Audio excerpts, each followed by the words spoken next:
warahmatullahi wabarakatuh. Selamat bertemu dengan channel The Balnos. Hari ini kita akan membahas mengenai anatomi atau ilmu urai kalau bahasa awalnya. Check it out.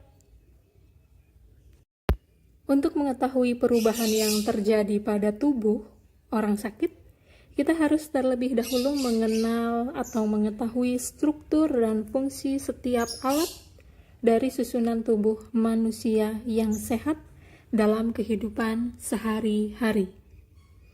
Pengetahuan tentang anatomi tubuh manusia merupakan dasar yang penting dalam melaksanakan tugas, baik nantinya sebagai guru olahraga maupun sebagai pelatih. Dengan mengetahui struktur dan fungsi tubuh manusia, seorang guru atau pelatih yang profesional dapat makin jelas menafsirkan perubahan yang terjadi atau yang terdapat pada alat tubuh tersebut. Anatomi merupakan bagian atau cabang dari ilmu hayati atau biologi membahas tentang makhluk-makhluk hidup. Di sini ada manusia, hewan, dan tumbuhan termasuk makhluk hidup. Nah, anatomi adalah atau berasal dari bahasa Yunani yang terdiri dari ana yang artinya memisah-misahkan atau mengurai dan tomos yang artinya memotong. Maka anatomi berarti memotong atau mengurai. Nah, anatomi atau ilmu urai adalah ilmu yang mempelajari juga tentang faal, fungsi, atau pekerjaan dari setiap jaringan tubuh atau bagian alat tubuh tersebut. Nah, untuk mengetahui dari bentuk dari tubuh, maka diperlukan susunan tubuh. Itu nanti kita akan membahas pada video berikutnya. Struktur tubuh manusia dapat dipelajari melalui berbagai cara, yaitu antara lain sebagai berikut. 1. Dengan cara melihat, mengamati, dan meraba struktur bagian tubuh tanpa menggunakan alat pembesar atau mikroskop. Cara ini disebut juga dengan gross anatomy atau macroscopic anatomy. Contohnya adalah mempelajari lokasi dan fungsi otot, susunan tulang yang membentuk tubuh, dan lain sebagainya. Yang kedua, dengan cara melihat dan mengamati struktur-struktur kecil bagian tubuh manusia dengan menggunakan alat pembesar atau mikroskop anatomi. Contohnya adalah mempelajari struktur dan kegiatan-kegiatan sel. Misalnya mengamati sel-sel darah merah, jaringan otot, dan saraf. Yang ketiga, dengan cara mengamati perkembangan struktur tubuh manusia sejak mulai ada dalam rahim sampai dewasa. Cara ini disebut dengan anatomi perkembangan atau development anatomy. Proses perkembangan struktur tubuh meliputi fase, yaitu fase sebelum melahirkan dan fase setelah lahir atau postnatal sampai dengan dewasa. Ini adalah cara untuk mengetahui struktur tubuh manusia. Sebelum itu kita bahas dulu mengenai sedikit sejarah mengenai perkembangan anatomi. Anatomi dipelajari di Yunani atau di Grek pada waktu tahun 460 sampai dengan 370 sebelum Masehi. Telah dikenal seorang ahli dalam bidang ilmu urai atau anatomi dan kedokteran. Ia dipandang sebagai orang pertama yang memberikan dasar-dasar ilmiah dalam ilmu urai atau anatomi. Buku mengenai ilmu urai atau anatomi yang pernah ditulisnya antara lain On Anatomy dan On the Heart.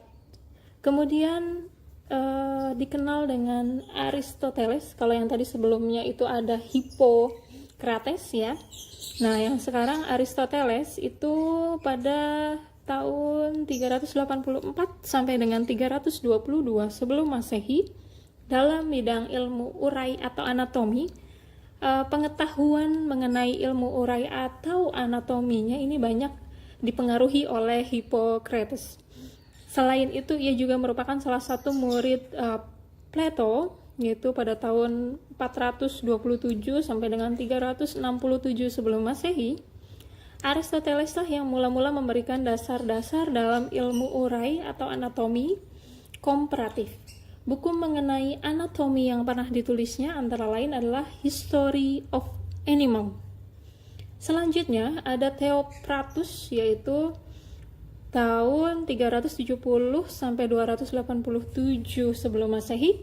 Sebagai murid Aristoteles, ia dikenal melalui bukunya yang berjudul On Soul atau The Anima. Konsep-konsep anatomi banyak mempengaruhi dan dipakai di banyak negara. Sedangkan Herophilus tahun 300 sebelum Masehi, mereka dikenal sebagai guru yang ahli dalam bidang anatomi. Bahkan lebih lanjut, Herophilus lebih dikenal sebagai bapak anatomi. Itulah sedikit sejarah mengenai anatomi dan ilmu urai mulai dari zaman-zaman sebelum Masehi.